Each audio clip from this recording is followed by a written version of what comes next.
We are just 1 week away from the next Republican presidential debate and 10 weeks from the first in the nation Iowa caucus. Tonight, a new poll out of Iowa shows former President Trump with a commanding lead. Tied for second is a surging Nikki Haley and Florida's Governor Ron DeSantis, who has seen his support wane in recent weeks. We sat down with DeSantis to talk about all the hard-hitting issues just a few weeks ago, and you can watch that full interview on abcnews.com. But tonight, we wanted to get a sense of the person behind the politician. It's the latest in our series, Who Is?, following in the footsteps of ABC News legends Peter Jennings and Charlie Gibson. Were you conscious as a child and as a young man that you came from a life of privilege? So did you think to yourself, Barack, what kind of hubris is this? Being president. And they said, be a man. Yeah, they said, be a man. They said, we're not accepting girls. You're a Mormon kid. No drinking, no smoking. Growing up as a child, what did you think you wanted to be? In a few words, who is Ron DeSantis? I'm a blue-collar kid. I'm a veteran. I'm a husband, and I'm a father. And I'm somebody that has always believed in America and has been able to benefit from the opportunities this country has to offer. Ron and Karen still live in the same ranch that you grew up in.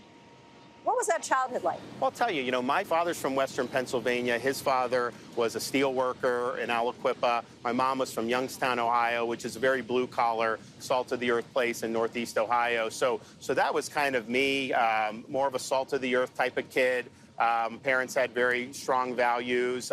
They worked really hard to be able to give me opportunities to play sports and do the things that I like to do growing up. So you talked about sports. You're a baseball star from an early age, went to the 1991 Little League World Series.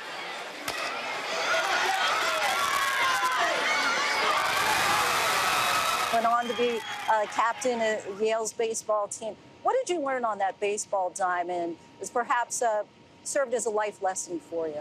Well, the thing is, you could be, the best hitter in the world will still fail 65, 67% of the time, right? I mean, it's a game that there is failure built into it, and you got to learn to kind of bounce back from that.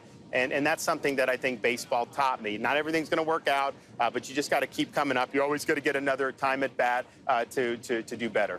How'd you meet your wife, Casey, and what made you decide she's the one?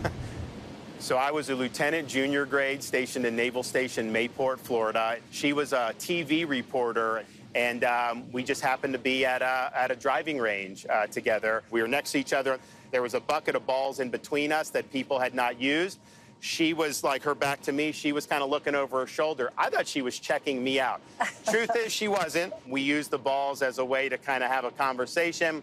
And then I just asked her to go out after that, and we started dating. I then got mobilized to go to Iraq, but I told myself, once I get through this, I am going to pop the question to her. So when I got back, I popped the question. We got married, and the rest is history. You're a dad of 3 young kids. What kind of father is Ron DeSantis? Oh, man, I mean, it's probably the most important thing I do in my life, and I think my wife feels the same way. So we have a 6-year-old daughter, a 5-year-old son, and a 3-year-old daughter. So they're now all in school. We love our kids very much, and we do spend time, though. If they're on the road with us, we're doing the homework with them. We're homeschooling when they miss a day of school. We do a lot of sports with them. They all like to swim. They all like t-ball and baseball. My son's a big football guy. So we like doing those activities. We try to spend as much time together as a family as we can. And so that's why people have seen us on the bus together in Iowa, New Hampshire, these places. They're going to continue to see that. Switching gears now, I just want to do a little lightning round with you that we've been doing with all the candidates. Okay. Biggest misconception about you?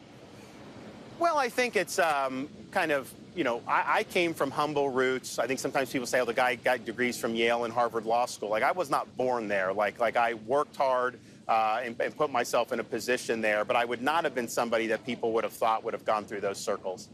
Fairest criticism of you? People will say that, I take the position and I kind of stick with it. I think most of the time, that is the right thing to do, and I like to think that I'm open to new evidence, but I don't think you want to be wishy-washy, so if anything, I may overcorrect and just say I'm planting the flag, and there we go. Biggest strength? That I'm strong, that people know that I will fight for you, and that I'm willing to take the arrows, I'm willing to take the criticism, to do what's right, and if I tell you that I'm going to do something, you can take that to the bank. I'm going to do it. Biggest weakness? I think sometimes you gotta, know how to apportion the time. I think I find myself just kind of going all out all the time. And, sometimes you do need to take a step back from things. I remember first year as governor, nonstop legislative session, then the next legislative session, beginning of 2020. My wife and I actually had a vacation plan for the end of March of 2020. And guess what happens? COVID-19 happens. And so then we get in that, and then something else happens. And so that's just kind of been the nature of it. The road not taken. So I wanted to do baseball. Fourth tonight for the Republicans, Ron DeSantis. As a swing and line drive, base hit to right field. Understood to be a major league player was tough, but I thought maybe on the front office side or business side, and I kind of had that dream, and then 9/11 pushed me to the military, and then that pushed me more in the direction of public service. But I was actually just with some of the 9/11 families, and it obviously had a tremendous effect on them because they lost loved ones. But my life changed as a result of that because of the choices I made. Had that not happened, I very well may have gone a different path. Our thanks to Governor DeSantis for the conversation. Hi, everyone. George Stephanopoulos here. Thanks for checking out the ABC News YouTube channel. If you'd like to get more videos, show highlights, and watch live event coverage, click on the right over here to subscribe to our channel. And don't forget to download the ABC News app for breaking news alerts. Thanks for watching.